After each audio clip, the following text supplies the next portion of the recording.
Hi, folks. This is Joe Harnick again at Raven Geopol News. This is my Raven alert.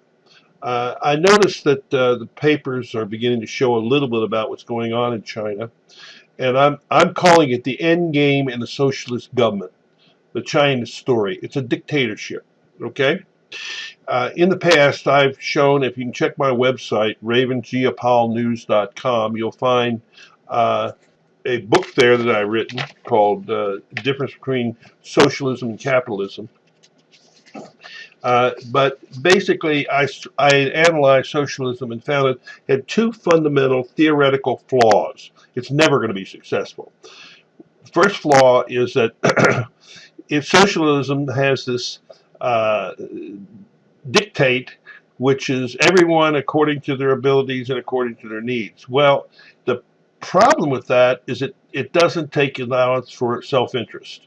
If I could produce 10 times more than my partner over here, why should I get the same pay as him?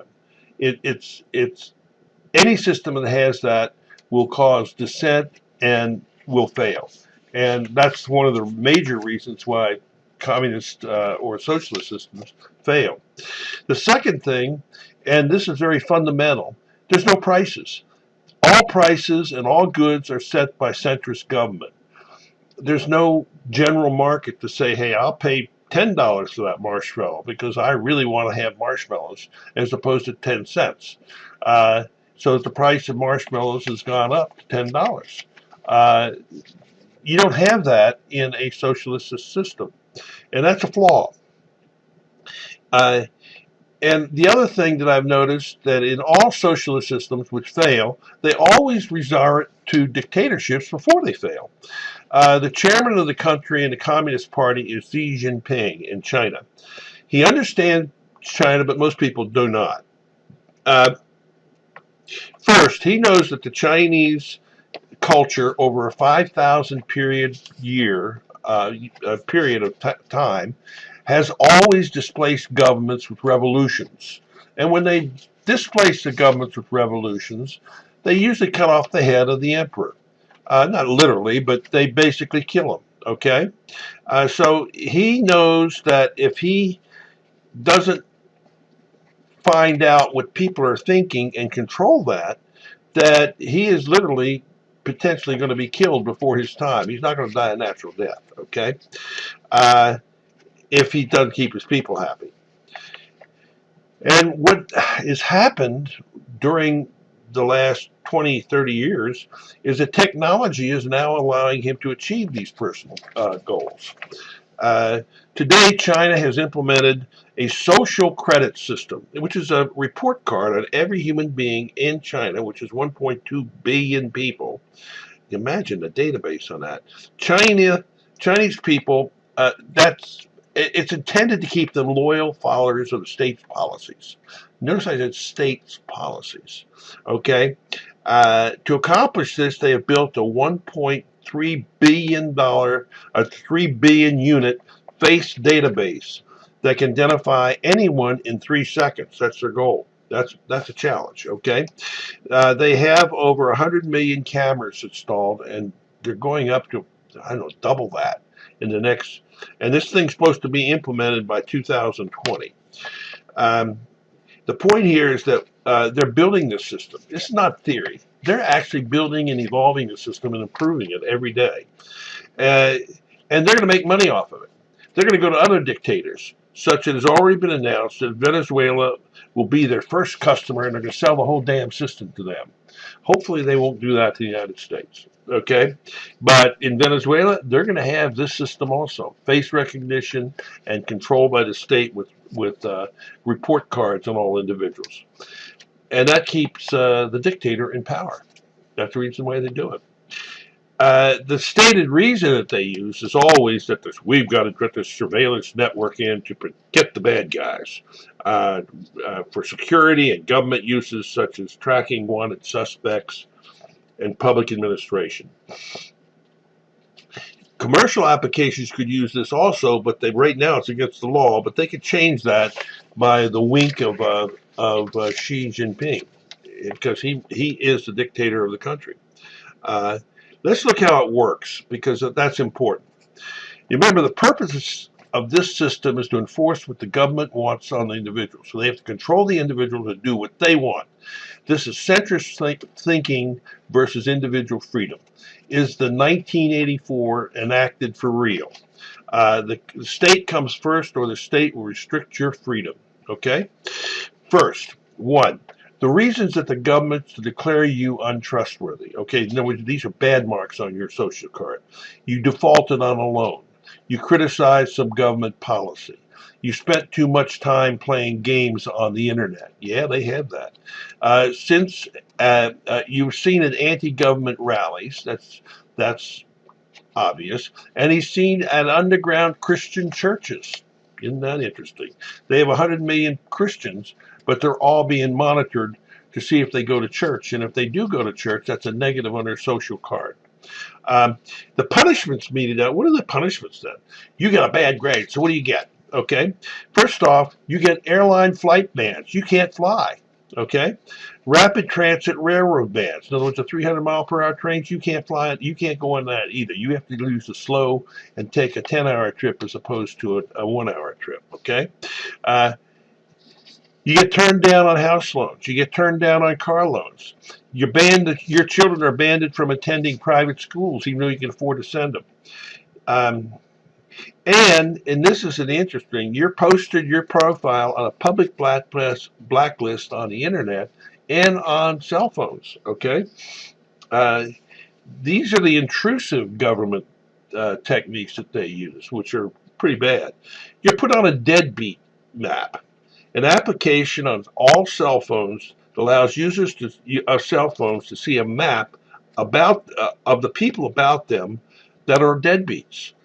They can then tap the deadbeat on their map and find personal information, full name, the court case number, and the reasons that you are a deadbeat. They also change the ringtone on all deadbeats, such as distinctive. I don't know what it is, but it's, ding, ding, ding, ding, dong, or whatever it is, and everybody knows, hey, that guy's a deadbeat, okay? And its purpose is to draw attention to you. This is the same as the Nazi star of David on all Jews in the 30s, okay? If you get an F on your card, watch out then. They will come and just arrest you to prevent you from committing a crime because they anticipate that you might commit a crime, which in their mind is attending an anti-government rally. You get forced internment in re-education camps. In China today, there are 1 million Muslim Uyghurs in internment camps to teach them, re-educate them, and teach them that China is for China, okay, and that you can't have a religion of Allah, because ways to improve your credit card. Catch this. People can improve their credit card if you tell on your neighbor. Who did you see go to church? Oh, John Doe went to church. That improves your card and it's a negative on him.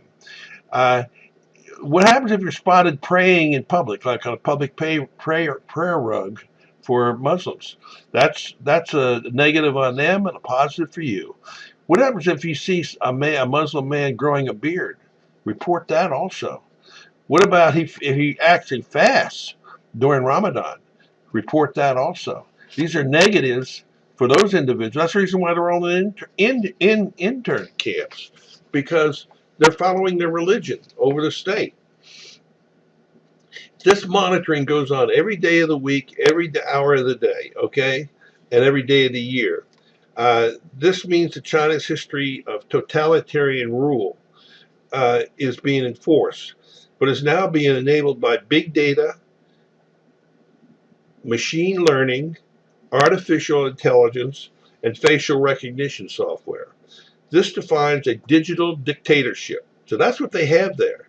That's what socialism degrades to, which is inevitable in all social governments whose political leaders fear their positions in their lives or their state dictatorships.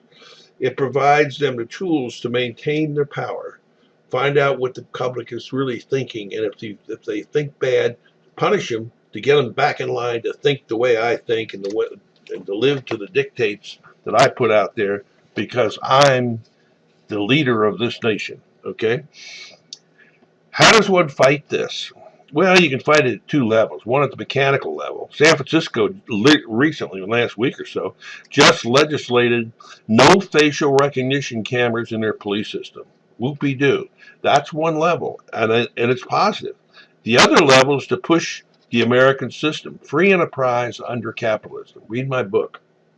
Uh, Free enterprise and freedom implies that the individual is king, not the state. He can make all decisions for himself as long as he harms no one else. This means that he can choose where he works since he owns his own labor. He can choose to become an entrepreneur and work for himself, keeping all the profits. He doesn't have to give any to the state other than taxes. Or he can choose to do nothing and get no rewards for his labor since he spent none. Most people choose to give their labor to the highest bidder or work for themselves because they make more money that way. They choose to have religious beliefs and practices without interference from the state. Further, if they want to travel, they do so with their own money and without help from the state or interference.